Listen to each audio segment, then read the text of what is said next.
Assalamualaikum warahmatullahi wabarakatuh. Sahabat semua, berjumpa lagi di channel Pak Ali Sanggau. Semoga sahabat semua dalam keadaan sehat walafiat, amin. Sebelum lanjut menonton video ini, alangkah baiknya bila sahabat semua subscribe dan like video ini. Pada video kali ini akan mengisahkan tentang seorang ratu kerajaan Kalingga, yaitu Ratu Sima. Ratu Sima, Ratu Kerajaan Kalingga. Sima adalah ratu penguasa kerajaan Kalingga yang terletak di pantai utara Jawa Tengah sekitar tahun 674 Masehi.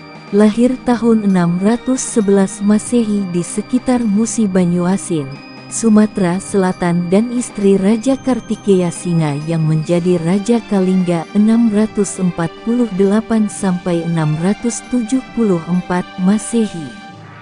Ketika suaminya, Raja Kartikeya Singa meninggal, sang ratu naik tahta kerajaan Kalingga dengan gelar Sri Maharani Mahisa Suramardini Satyaputi Keswara. Maharani, Ratu Sima atau Sima Putri Hyang Shailendra Putra Santanu adalah istri Raja Kalingga Kartikeya Singa. Ayahanda Kartikeya Singa adalah Raja Kalingga 632–648 Masehi. Sementara itu Ibunda Kartikeya Singa berasal dari kerajaan Melayu Sribuja yang beribu kota di Palembang. Raja Melayu Sribuja, yang dikalahkan Sriwijaya tahun 683 Masehi, adalah kakak dari Ibunda Prabu Kartikeya Singa. Ratu Sima adalah putri seorang pendeta di wilayah Sriwijaya. Ia dilahirkan tahun 611 Masehi di sekitar wilayah yang disebut Musi Banyuasin. Ia adalah istri Pangeran Kartikeya Singha sebelum jadi raja, yang merupakan keponakan dari kerajaan Melayu Sribuja. Ia kemudian tinggal di daerah yang dikenal sebagai wilayah Adihyang, Leluhur Agung, atau yang sekarang bernama Dieng. Perkawinan Kartikeya Singha dengan Sima melahirkan dua orang anak, yaitu Parwati dan Narayana Iswara. Ratu Sima adalah pemeluk Hindu Shiva yang taat. Parwati, anak Ratu Sima, menikah dengan putra mahkota kerajaan Galuh yang bernama Sang Jalantara atau Rahyang Mandi Minyak dan menjadi raja kerajaan Galuh kedua dengan gelar Prabu Suragana 702–709 Masehi dan berputri Dewi Sanaha.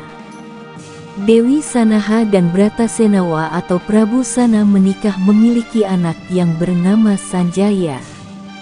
Rakai Mataram 723–732 Masehi, yang kemudian 703/704 Masehi.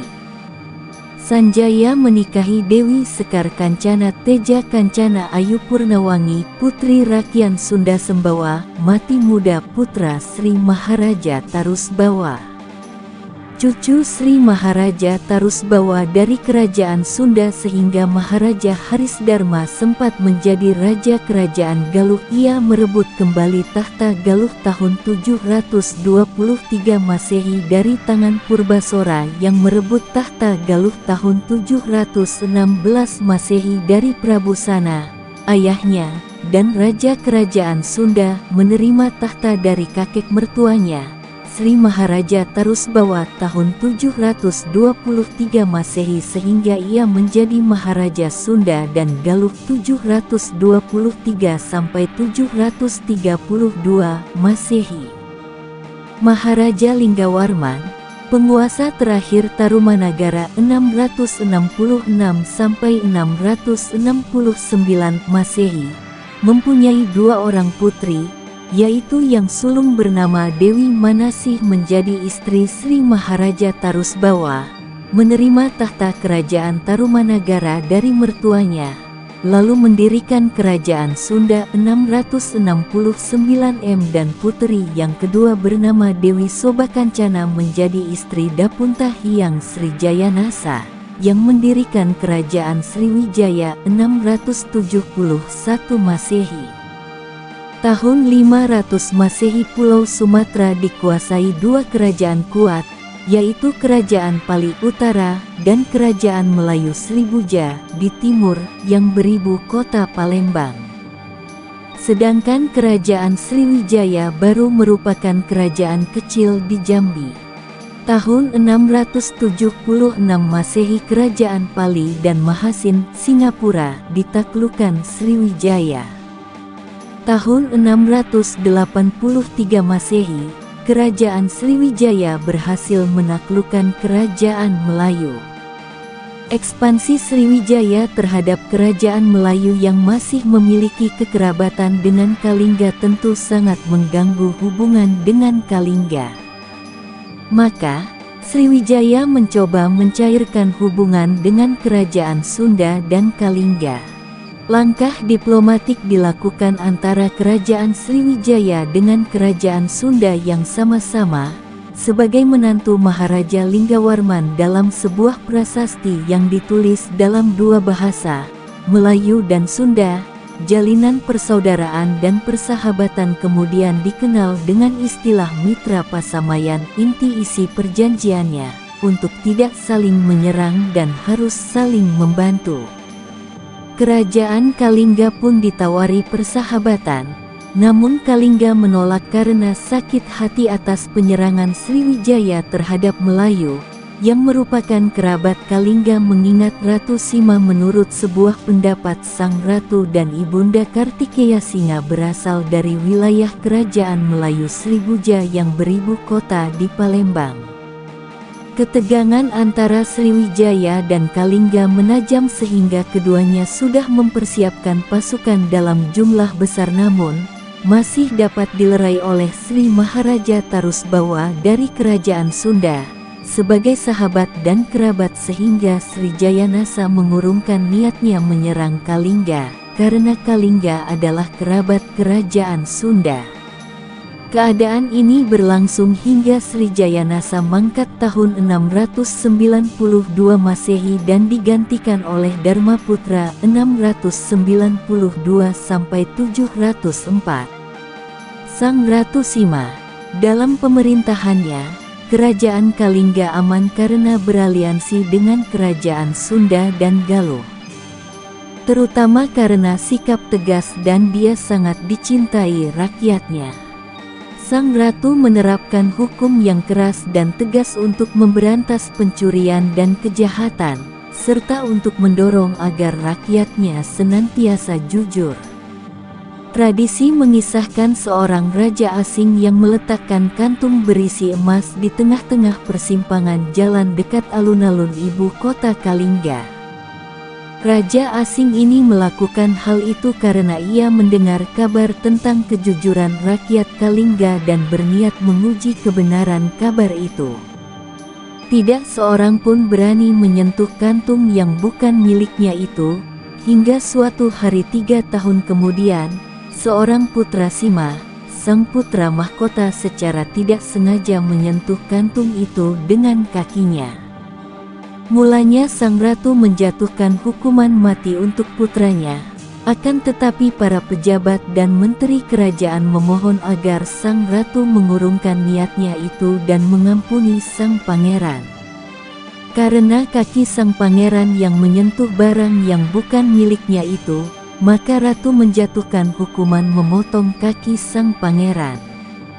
Masa kepemimpinan Ratu Sima menjadi masa keemasan bagi Kalingga sehingga membuat raja-raja dari kerajaan lain segan, hormat, kagum sekaligus penasaran. Masa-masa itu adalah masa keemasan bagi perkembangan kebudayaan apapun. Agama Buddha juga berkembang secara harmonis, sehingga wilayah di sekitar kerajaan Ratu Sima juga sering disebut di Hyang, tempat bersatunya dua kepercayaan Hindu-Buddha.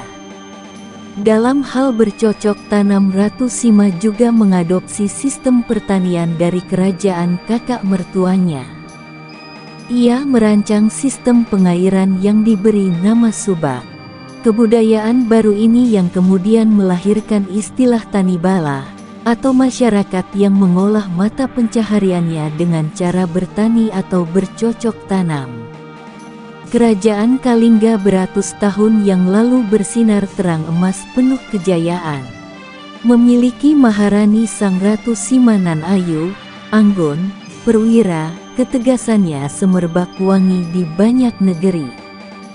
Pamor Ratu Sima dalam memimpin kerajaannya luar biasa, amat dicintai jelata, wong cilik sampai lingkaran elit kekuasaan. Bahkan konon tak ada satu warga anggota kerajaan pun yang berani berhadap muka dengannya, apalagi menantang. Situasi ini justru membuat Ratu Sima amat resah dengan kepatuhan rakyat. Kenapa wong cilik juga para pejabat Mahapatih, Patih, Mahamenteri, dan Menteri, Hulu Balang, Jagabaya, Jagatirta, Ulu-ulu, tak ada yang berani menentang sabda pandita ratunya. Sebelum mangkat, kerajaan Kalingga dibagi dua. Di bagian utara disebut Bumi Mataram Kalingga Utara, dirajai oleh Parwati, 695 Masehi 716 Masehi, bersama suaminya Rahyang Mandi Minyak atau Prabu Suragana, selanjutnya Sang Sena atau Prabu Sana. Di bagian selatan disebut Bumi Sambara Kalingga Selatan, dirajai oleh Narayana, adik Parwati, yang bergelar Iswara Kesawa Lingga Jagatnata Buwanatala, 695 M-742 Masehi. Sanjaya cucu Parwati putra Prabu Sana dengan Dewi Sanaha, cicit Maharani Sima, dan Dewi Sudiwara putri Dewasinga cucu Narayana menjadi suami istri. Perkawinan mereka adalah perkawinan antara sesama cicit Ratu Sima.